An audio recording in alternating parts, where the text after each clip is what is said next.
An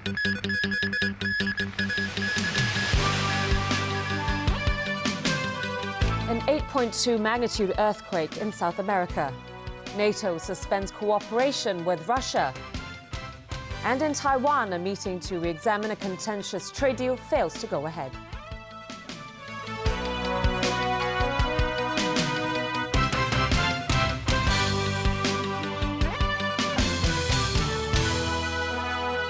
Good evening. Authorities have begun to assess the damage after a magnitude 8.2 earthquake shook Chile's northern coast, killing 5 people. The quake also triggered a tsunami that pounded the shore with 2-meter-tall waves. As James Aiken reports, the government isn't taking any chances and has issued a state of emergency in the region. The shaking set off landslides that blocked roads, knocked out power for thousands, damaged an airport, and sparked several fires. The U.S. Geological Survey says the quake was relatively shallow at 20 kilometers below the seabed. It struck 100 kilometers northwest of the mining port of Iquique, near the Peruvian border.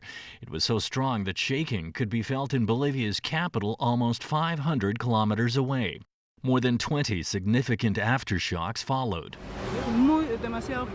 It was very strong compared to the last one, said this Bolivian resident. She said her building has lots of cracks in it. In the streets of Peru, there was also panic, shock, and confusion. It scared me. I was walking and wondered what's happening. I got dizzy, says this woman. Officials say the victims were crushed by collapsing walls or died of heart attacks. As the leader of a country prone to earthquakes, Chile's president was quick to appear in a national address in the early morning hours soon after the tremor. Mandatory evacuation orders for some regions were issued, and the government sent riot police to join hundreds of soldiers deployed to prevent looting and round up inmates who escaped from a woman's prison. Tsunami warnings were extended for northernmost Chile, but warnings have been canceled for other regions. A tsunami warning was issued for as far away as Hawaii, although waves were not expected to flood inland. Chile is one of the world's most earthquake-prone countries due to active tectonic plates just off the coast. The last time Chile was struck by a major quake was in 2010, when the government prematurely waved off the tsunami danger.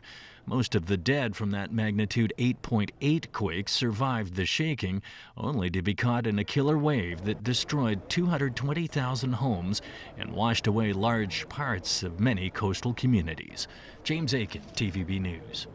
NATO has suspended cooperation with Russia to protest its annexation of Crimea. The alliance's military commander says despite a partial troop withdrawal, Russia still has enough military might on Ukraine's border to carry out a successful incursion into the country if it wanted to. Alan Bugnier reports.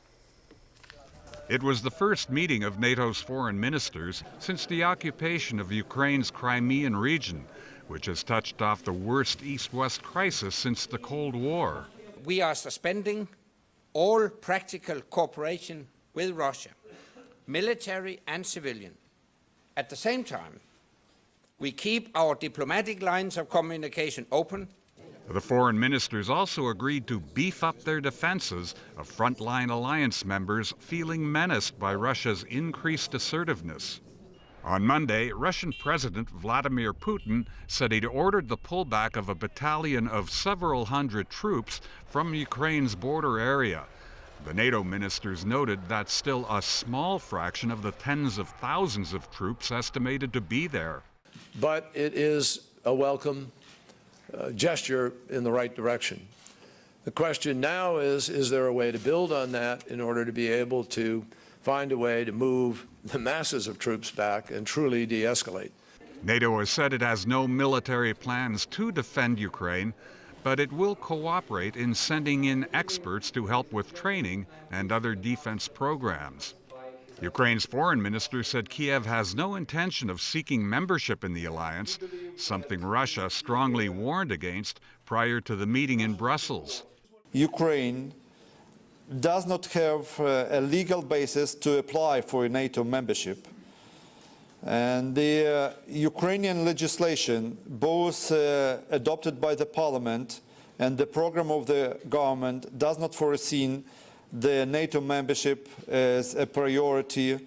Another major problem facing Kiev now is an announcement Tuesday by Russia's state-owned natural gas giant, Gazprom, that it's hiking prices for Ukraine by 50%.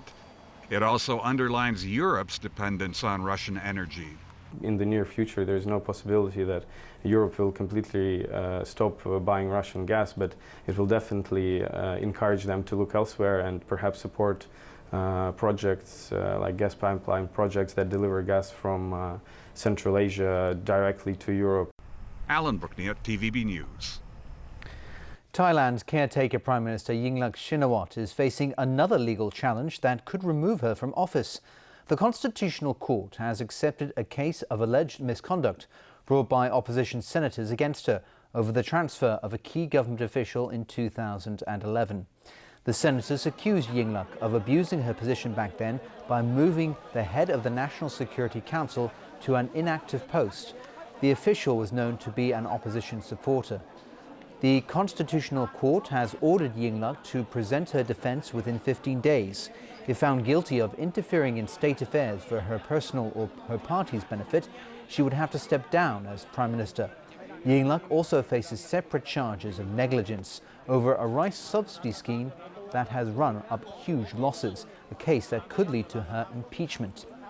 The Prime Minister's supporters have accused the courts of bias and attempts to oust her through unfair use of the legal system. They have called for a mass rally in Bangkok on Saturday. Well, the search for the missing Malaysian airliner continues today, with an international fleet of planes taking off from an airbase in Perth, Australia.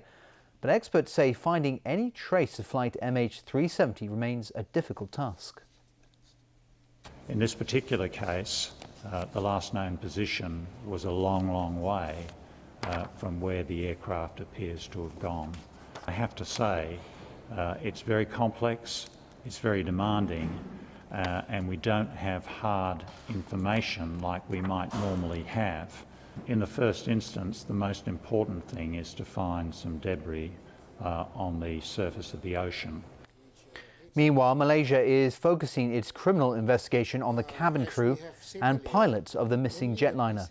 The country's national police chief says all 227 passengers have been cleared of possible involvement in hijacking, sabotage, or having personal or psychological problems that could have been connected to the flight's disappearance. Malaysian authorities have still not ruled out mechanical problems in the disappearance, but say evidence suggests the plane was deliberately diverted from its route to Beijing. Officials in Seoul said today they believe an unmanned drone that crashed on a frontline South Korean island was North Korean. The drone was found on Banyong Island Monday. That day, the two Koreas fired hundreds of shells into each other's waters in a flare-up of animosity over a long-disputed sea boundary. The exercise appeared to be more saber-rattling than the actual start of a military standoff. Citing unidentified military sources, South Korean media reported that the drone was taking pictures of military facilities on South Korean islands near the Yellow Sea boundary with the North. In Taiwan, lawmakers today failed to re-examine a contentious service trade bill with the mainland. The occupation of the Legislative Yuan's main chamber by student protesters have now entered the third week, but they're facing increasing challenges to keep up their fight. Lawmaker Chang Ching-chung of the ruling Kuomintang presided over today's meeting in the Legislative Yuan.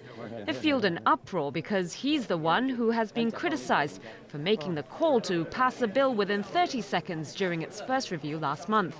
That abrupt approval, which he has since apologized for, allowed the bill to move from the committee stage onto the General Assembly, which is dominated by KMT members. The opposition Democratic Progressive Party refused to let today's re-examination of the bill go ahead. They occupied the conference rooms and passageways overnight and blocked KMT legislators' access to the escalators. The meeting ended up being postponed until tomorrow. As Chang left the legislative building, student leader Chen Wei-ting went up to protest, but was hauled away by police. In a rally they insist is separate from the opposition political parties, the students urged more people to surround the Legislative Yuan to stop the legislature from proceeding with the bill readings.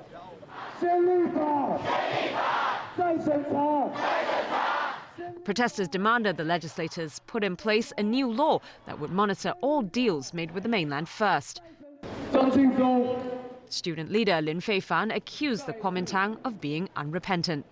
The students are trying to keep up the fight, which has entered its third week, but it's getting tougher. At one stage, the protesters sitting outside the legislative building had pebbles thrown at them from nearby buildings. This as more counter-protests are being staged to urge the students end their occupation. And the two student leaders, Lin and Chen, now face potential legal action after complaints were filed with the police against them. Taipei prosecutors said they're investigating the cases now. At a meeting with his party, which was held amid more protesting outside, President Ma Ying-jeou reiterated his belief that the service trade deal has more pros than cons for Taiwan. He pointed out that since a cross-strait economic cooperation agreement was signed in 2010, Taiwan has saved on levies amounting to 42 billion Taiwanese dollars. Here in Hong Kong, a group of academics today put forward their proposal for universal suffrage in the 2017 chief executive election. One of their key suggestions is to allow the public to nominate potential candidates. Evelyn Leung has more. The academics who put forward their proposal for political reform said the aim is to achieve true democracy under the Basic Law. The proposal includes a statutory civic nomination track in nominating potential CE candidates. Anyone who receives the support of no less than 2% of the voting population can become a potential candidate. The nominating committee and political parties can also recommend their own candidates. These potential candidates will then have to get the support of 1/8 of the members of the nominating committee to run in the CE election. The academics said the composition of the nominating committee could be modeled on the framework of the 1,200-strong election committee in the 2012 vote. And the electoral base of various subsectors should be enlarged. After the candidates have been confirmed, a maximum of 2 rounds of elections will be held. The winning candidate will have to garner more than 50% of the total votes cast. The academics insist the proposal does not include any screening mechanism. The key issue is whether the nominating procedure will impose an unreasonable restriction on a person's rights to stand for election. Under our proposal, so at least you can't sort of manipulate in such a way to screen out worthy candidates. But unless you can control 7/8 of the membership of the nominating committee, otherwise you can't kick out someone whom Hong Kong people genuinely want to have as a candidate for the CE. The academics hope that their proposal will be able to break the current political impasse, and they stress Beijing and the Hong Kong government would not have an excuse to turn down the proposal by saying it doesn't comply with the Basic Law. Evelyn Lang, TVB News. The Financial Secretary has stressed the need to broaden Hong Kong's tax base. But John Tsang says the current political environment is not conducive to the introduction of new taxes. Joel De Silva reports. A structural deficit that could come in 7 years. That was the grim prediction of a report by a working group on long-term government finances that took into account factors such as an aging population and a soon-to-be shrinking workforce. At the Hong Kong Bankers Club today, the Financial Secretary shrugged off suggestions that predictions he had made in the past about the city's finances had not come true. John Tsang noted that it wasn't him who raised fears about a structural deficit, but a team of financial experts. He pointed out that a structural deficit may not actually come true, but that it's time society addresses the issue to try to prevent it from happening. Despite this, he ruled out the introduction of a goods and services tax. He noted the outcome of a consultation conducted by his predecessor, Henry Tang, which revealed that the public will not accept it. Tang agreed, however, that the issue of broadening Hong Kong's tax base is worth further discussion. Released about a month ago by the government-appointed Working Group on Long-Term Financial Planning, the report did not rule out the introduction of new taxes, but focused mainly on cutting public expenditure as a way to avoid a future financial crisis. Joel De Silva, TVB News. And still to come in our news tonight. Dongjiang water cost up 26% since 2009. Call for strengthened bus services in the North District. And a large quantity of counterfeit goods seized.